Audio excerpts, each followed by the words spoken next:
Добар ден, почитување, ова е магазинот за практично родителство 0+ месеци на телевизија Телма. Бројните информации во медиумите и масовната употреба на интернетот придонесуваат жените да појдат на породување со одредени сознанија. Не е мал бројот на трудниците кои што се одлучуваат за царски рез, стравувајќи од болките, иако стручните лица предупредуваат дека секогаш кога е можно, бременоста е најдобро да заврши по природен пат.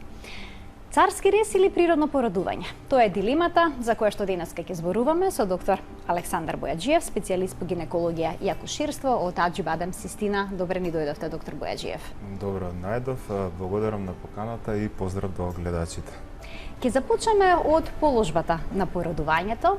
Многу жени сметаат дека им пречи да лежат додека се породуваат, сакаат да клечат или пак да стојат, да користат силата на гравитацијата, или пак да шетат, некои пак посакуваат да имат покрај себе пилатес стопка. Дали се препорачува лежењето за време на породувањето и точно ли е дека останатите положби пак го забрзуваат процесот на породување? Да, точно е тоа. Инаку, најчесто во светот преку 80% од жените се породуваат во лежачка позиција, иако тоа е најнеефективниот и најнефизиолошкиот, најнеприродниот начин на породување. Инаку и историски, значи од еволуција, од кога породувањето има записи за самиот тој чин, значи породувањето се изведувало во седната, во исправена позиција и слично, а од пред 200-300 години е почнато да жените се породуваат во лежачка позиција. Во секој случај, значи исправената позиција или чучната позиција е докажано дека при таа позиција 28% е поголем излезот на крлицата, значи со самото тоа и полесно и побрзо излегува бебето. Во чучната исправена позиција гравитацијата помага, додека во легната позиција, значи прво таа е кочница за контракцијата, односно ги успорува и ги закочува, а исто така, значи тежината на матката и на бебето притискаат на големите крвни садови позади на матката и со самото тоа може да се обструира, да се поремети протокот на крв кон бебето, што ние го следиме на ЦТГ континуирано за време на породувањето. Така да во секој случај, значи легната позиција и дефинитивно не ја ни употребуваме ние комплетно во хоризонтална позиција, туку тоа е некоја полулегната позиција, а најдобро е пациентката да ја менува позицијата така како што ја нејзе најкомфортно или како што ќе каже акушерката и гинекологот, зависно од позицијата на бебето. Инаку е докажано исто така дека оние оперативни завршувања на раѓањето се поретки ако е позицијата во чучната, клекната, исправена позиција во однос на легнатата позиција. Така. Да. Кои се фазите на породувањето? Како започнува чинот на породување? Да. Има 4 фази на породување. Првата фаза е отварање на грлото на матката, кое што треба од затворено да се отвори 10 сантима. Тоа е комплетно отворено грло на матката. Започнува со започнување на контракциите, кои што како во спирален облик се шират према долниот, од горниот према долниот дел на матката и со тоа прво го скратуваат, а потоа и го отвараат грлото на матката. Во тој процес може пациентката да го примети едној крвослузав чеп кој што излегува, кој што е знак дека грлото се скратило, почнало да се отвара. Исто така може и воденикот да прсне и пред да почнат контракциите. И тука не би требало да се вознемируваат жените, бидејќи ако немаат контракции, бидејќи од кога ќе прсне воденикот, обично во 90% сами по себе почнуваат контракциите по 12 до 24 часа. Оваа фаза трае долго, кај првородки од 8 до 10 часа, кај повеќе родки од 5 до 8 часа, а од која е во активна фаза, значи имаме пасивна и активна фаза на оваа прва фаза. Активната фаза е од која веќе отворена 4 сантиметри родилката и тогаш отварањето вообичаено оди 1 сантим саат и 20 минути. Значи таа е една многу спора фаза и овој самиот процес на породувањето не е како што очекуваат пациентките да дојдат во болница да се породат веднаш, туку е природен, спор процес каде што не е непотребно големо вмешување, забрзување и форсирање на тој процес. Со комплетно отварање на грлото почнува втората фаза, која што трае 30 минути до 2 часа, каде што бебето излегува од родилниот канал. Тука е многу важно да кажеме дека не бебето просто излегува, туку значи одредени комплексни ротации на главата на бебето се прават во тој процес, при кој што значи најширокиот пречник на главата на бебето се поставува во најширокиот пречник на крлицата на мајката. Значи тоа е еден совршен процес, и токму затоа е важно да не ја напнуваме и форсираме и образуваме пациентката се породи пред време, освен ако има некој проблем со тоновите на бебето и слично, бидејќи со тоа форсирање и предвремено напнување може да се набие, значи најширокиот пречник на главата на бебето во најтесниот пречник на крлицата и да заглави. Жената треба да почне да напнува тогаш кога ќе осети нагон за напнување, кое што се случува во оној момент кога бебето ќе притисне на долниот дел, значи на перинеумот, и исто така кога е на излезот на крлицата. Така да во тој момент жената треба тие напони кои што се како одреден нагон да ги дополни, како нагон за одење по голема нужда, така обично се осеќа тој напон, да го дополни за да може, и тука е она клучна во тој процес, за да може бебето да излезе, односно да се породи. Во тој процес, значи, тука се прави воколку е потребна епизиотомија, значи не секогаш, но таму каде што ќе се процени дека перинеумот, тој дел под вагината е тврд, ригиден, не е еластичен и дека воколку не се пресече може да се раскине и да се направат одредени расцепи кои што може и да го исечат на тој начин сфинктерот на ректумот, на анусот, значи тогаш дефинитивно се проценува да се направи епизиотомија. И третата фаза е фаза кога излегува пациентот, од кога бебето веќе се породило, таа трае 30 минути. Четвртата фаза е фаза на надзор на пациентката, која што трае 2 часа, и она во тој период е во родилниот бокс и надзираме дали има некои крварења и слично. Кога се јавуваат болките? Жените најчесто стравуваат од болките, дали би можеле да ги издржат? И прашуваат дали може да се обезболи породувањето. Да.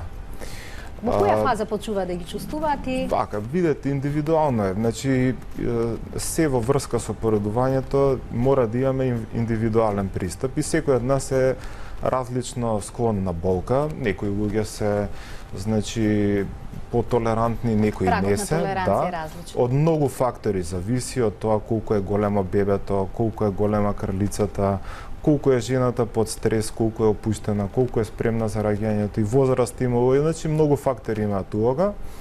Значи и самиот персонал и амбиент во кој што таа се породува, сето тоа е докажано дека влијае дефинитивно, а за обезболувањето, значи самите пациентки ќе приметат дека на нив им изгледа дека е покомотно да лежат на кревет, но кога ќе станат, кога ќе се раздвижат, значи они чувствуваат помала болка отколку при лежење. Исто така, одредени други техники на масирање, исто ова што кажавме, промена на позиција, сето тоа ја олеснуваат болката. Од оние медицински методи кои што ние ги применуваме, како што се епидуралниот блок и спиналната анестезија, значи епидуралниот блок се користи кога раѓањето е се уште на почеток, обично кога е 4 сантими во активна фаза пациентката се дава, тогаш уште се издржливи болките и веќе почнуваат да стануваат, така да кажеме, неиздржливи, посилни.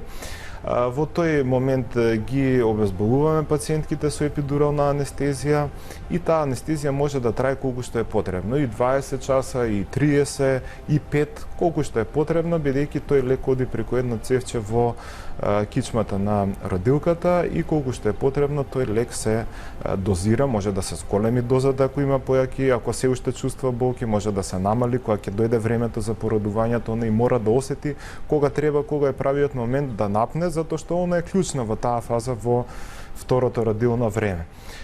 Дури да треба, ако од некоја причина треба сепак бременоста со царски рез да се заврши, на истиот епидурален катетер се додава појака доза на лек и со истата анестезија, значи епидурална, може да се направи царски рез. А спиналната анестезија трае само 2 часа и таа се дава ако е веќе повеќе родка пациентката, ако се очекува многу брзо да се породи, бидејќи само 2 часа трае, а всушност најчесто ја користиме за породување со царски рез, бидејќи 2 часа се доволни за да се обави царскиот рез и после операцијата да не чувствува болки. Дали спиналната и епидуралната анестезија може да се дадат во било која фаза од породувањето?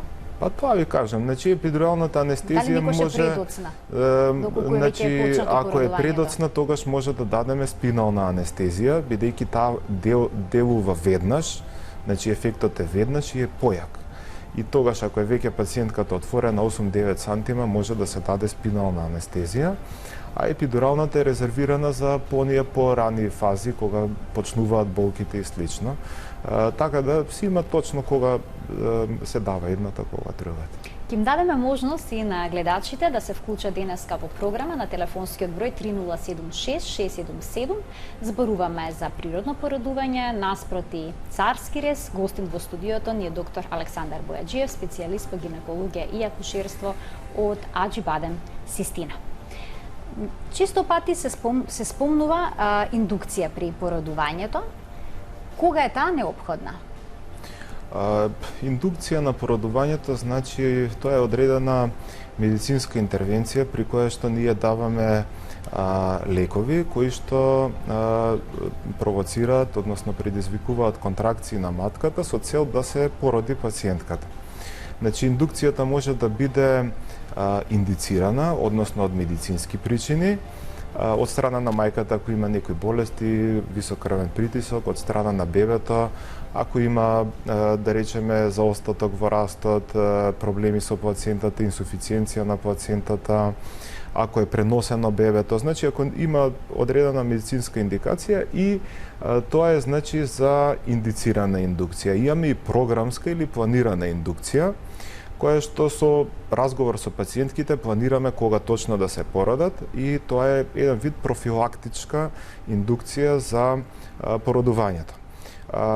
Значи, треба да се исполнети некои предуслови за ова програмска индукција или планирана, а тоа се да е бебето со сигурно зрело и да е грлото на матката, ние си имаме одредени скорови, да е грлото на матката доволно зрело за да може да ја прифати индукцијата и да си се одвие на природен начин да си се породи пациентка. Значи тука е многу важна проценката. Да се процени дека е веќе размекнато, подотворено, скратено грлото и да може таа индукција да се прифати. Така да повторно индивидуален пристап, значи со секоја пациентка не може, генерално не е секоја пациентка за индуцирање на породувањето, значи треба да се процени колку е големо бебето во однос на нејзината карлица, ако е преголемо тогаш е тоа контраиндикација да се направи индукција. А некои трудници се плашат од оваа постапка, сметајќи дека на тој начин породувањето е уште поболно. Има ли основа ова стравување? Значи, ви кажав, болката зависи од јачината на различни болката фактори. зависи од многу различни фактори и не може да кажеме дека оваа конкретна работа може да ја зголеми болката, но многу други работи, затоа викам потребна е соодветна проценка, како што се големината на бебето, спремноста на мајката, вагиналниот наод каков е. Значи сите тие работи кога ќе ги земеме целокупно ќе дојдеме до заклучок дали треба да се прави индукција или не. Или да се почекаат подобро оние природни контракции ако зрелоста на грлото не е добра, ако тоа е тврдо, значи тогаш е подобро да се почека дури да помине терминот со чести контроли, не е потребно да се врши индукција ако има незрело грло и неспремен вагинален наод за тој тип на постапка. Во однос на епизиотомијата, постои ли можност да се избегне доколку трудницата после 34-та недела прави масажи на делот кој што се нарекува перинеум, оној дел помеѓу вагиналниот и аналниот канал, со разни масла и слично. Помага ли тоа? Па да, помага. Значи, не дека е 100% таа метода успешноста, но сепак значи помага и ние и за време на породувањето, значи ставаме одредени вискозни уља кои што не само за епизиотомијата, него и за полесно клизење на главата на бебето низ родилниот канал ни помагаат. А инаку 2-3 недели пред самото породување може да се прават масажи со тие одредени масти и тоа дефинитивно го прави тој простор, односно тој перинеум поеластичен, помек за да се избегне епизиотомија. Но кога мора да се направи, тогаш навистина е многу подобро да се направи, бидејќи ако се расцепе неконтролирано тој перинеум према аналниот отвор или према уретрата, или значи може да биде многу потешко за сето тоа да се реши. Имаме гледач на линија, да го вклучиме. Добар ден. Добар ден. Повелете, во програма сте.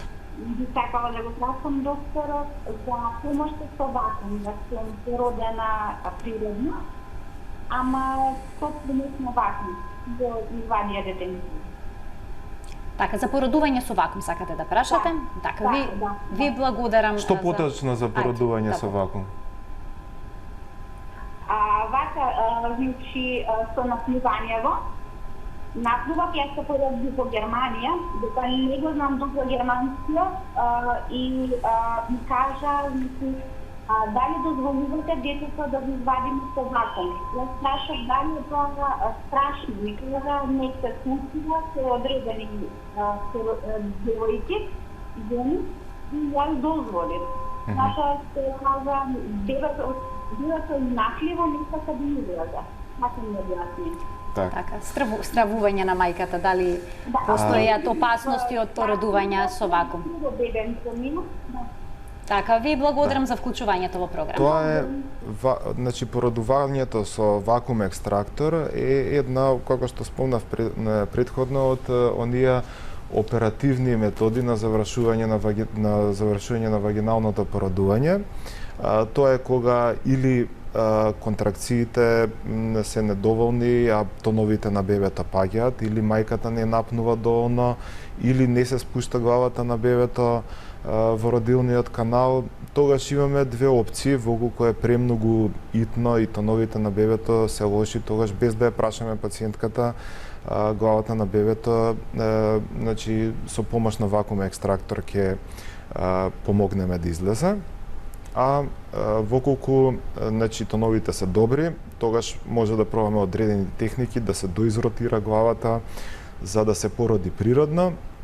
Воколку тоа не е можно, има знаци дека бебето не напредува спуштањето на главата и воколку има знаци за диспропорција помеѓу крлицата на мајката и бебето, тогаш е завршување на бременоста со царски рез, а во денешно време гинеколозите секаде се обидуваат да ги избегнат овие интервенции, бидејќи може и со вакуум да не излезе главата на бебето, па тогаш се користат оние клешти, форцепс, кои што ние гледаме да направиме максимално добра проценка за да не се доведеме во таква ситуација да ги користиме овие методи кои што покрај тоа што можат да му наштетат на бебето, можат да ги потфатат и да се расцепат и родилните патишта на мајката. Така да гледаме да направиме све за максимална безбедност на два животи, така да кажем. Сега трудниците кога ќе слушнат вакуум, клешти, компликации при породување, веднаш велат не. Сакам царски рез. Тоа е ретко, значи за тоа и викам проценката е многу важна. Не е дека трудниците треба да се уплашат и слично, но сепак многу е важно да има доверба во нивниот гинеколог и он ќе ми објаснува, како што и на пациентката и било објаснато, целата постапка и процедура, што е најдобро за неја да се направи. Така, имам уште еден гледач на линија, да го вклучиме во програма. Добар ден. Добар ден. Повелете. Сакам да прашам за епизиотомијата. Така. Дали значи е со анестезија и потоа со шивањето што ли, дали оди со анестезија? Така, ви благодарам за вклучувањето. Благодарам. Епизиотомијата во принцип во колку е пациентката обезболена со спинална или епидурална анестезија, она веќе нема да осеќа ништо. Значи при шиењето на епизиотомијата, така да е веќе тој проблем решен, во колку не била никаква анестезија употребена од тие регионални анестезии, тогаш може да се стави пред шиење на епизиотомијата локална анестезија и со таа анестезија да се соши епизиотомијата. Далеку сме од времето кога нашите баби и прабаби се породувале некогаш и сами, па дури и на нива, но се чини дека сме далеку и од западниот свет, каде што се поретко се употребува медицинска интервенција при породувањето, се гледа да биде се по природен пат. Кај нас колку често трудниците бараат царски рез? Информирани ли се за бенефитите од природното породување, зошто лекарите советуваат дека е најдобро бременоста да заврши по природен пат? Во многу сегменти сме далеку од западниот свет, ама во овој сегмент не сме, бидејќи, да кажеме, во Бразил 50% од жени раѓаат со царски рез, во Кина 40%, Америка, Германија околу 35%, и тоа се секаде расте и е можеби негде 10 пати поголем во последниве 20 години. Така да и ние ги следиме тие проценти. Неоправдано, значи од медицински разлози неоправдано. Дефинитивно таму каде што треба да се направи царски рез нема дилема, треба да се направи и тука нема дискусија. Но ќе кажеме кои се предностите и на природното породување и на царскиот рез. Значи при царски рез значително е поголем ризикот за, односно секоја жена породена со царски рез нормално губи повеќе крв, 700-800 мл во однос на 500 природно породена. Секоја пациентка породена со царски рез има зголемен ризик за инфекции, зголемен ризик за тромбоза, зголемен ризик да се повреди некој од внатрешните органи и слично, но има и ризици за бебето во однос на царскиот рез. Тоа се бебето да биде понезрело родено. Тоа е заради тоа што кога бебето издегува низ родилниот канал при природното породување се истиснува таа слуз што е во дишните патишта. Исто така тој процес кој што трае подолго представува стрес, кој што влачи еден хормон кај бебето, кој што брзо ја созрева плуќата на бебето.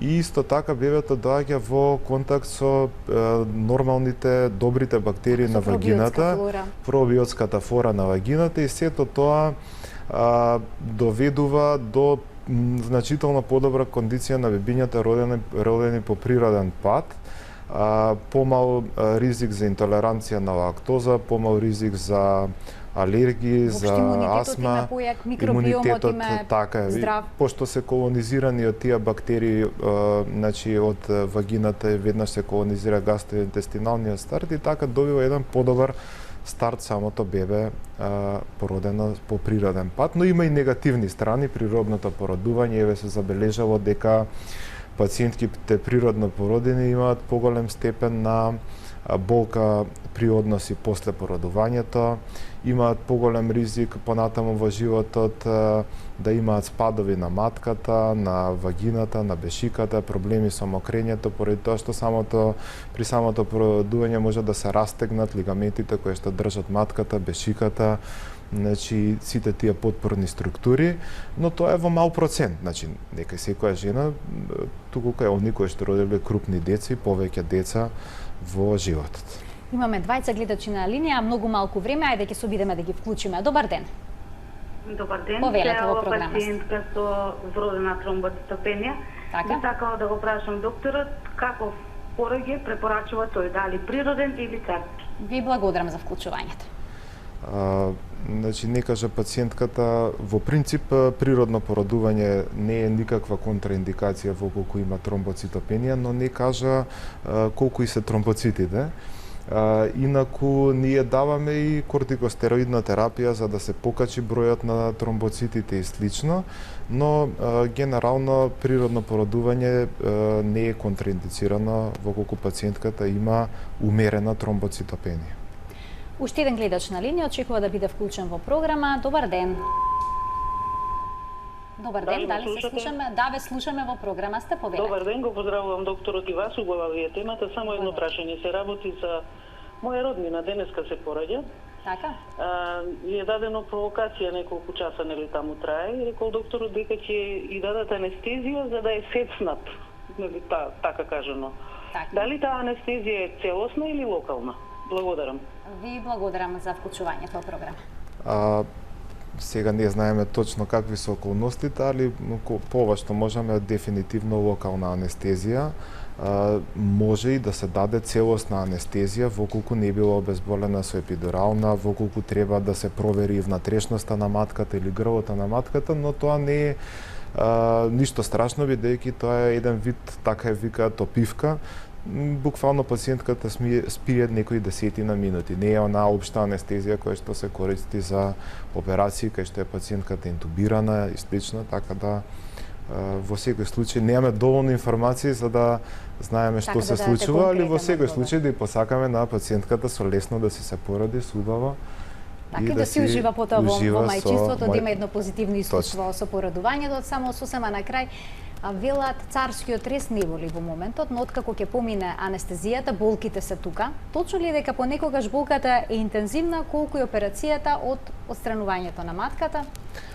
Некои такви паралели имаше? Не, паралели ви кажам, пошто е све индивидуално не може да правиме, но сепак царскиот рез дефинитивно за време на операцијата ништо не боли. Осеќа само допир воколку е со регионална анестезија обезболена, но да, болките се после, особено наредниот ден кога треба да стане од кревет, особено при станување. Сепак е тоа операција, оперативна рана која што, значи, неколку дена треба да има опоравок, но дефинитивно треба да се стимулира пациентката што побрзо да стане и со самото тоа подобро и полесно ќе ги надмине и болките и сите оние други тегоби што се во тој период. Смее ли да го крива бебето во раца? Значи, во првите 4 месеци после царски рез може да се крева тежина до 4,5 килограми, значи смее да го крева од лево на десно, значи не треба да крева на поголеми тежини од тоа. Доктор Бојаджиев, ви благодарам за вашето гостување во Нова Плюс. Интересна тема, има уште многу работи за кои што би зборувале, но се надевам дека ќе има продолжение овој разговор во нека друга пригода. Така. Ви благодарам уште еднаш и благодарам и на гледачите што не следеа и денеска. Гостин во студиото ни беше доктор Александар Бојаджиев, специјалист по гинекологија и акушерство од Аџи Бадем Систина. До гледање.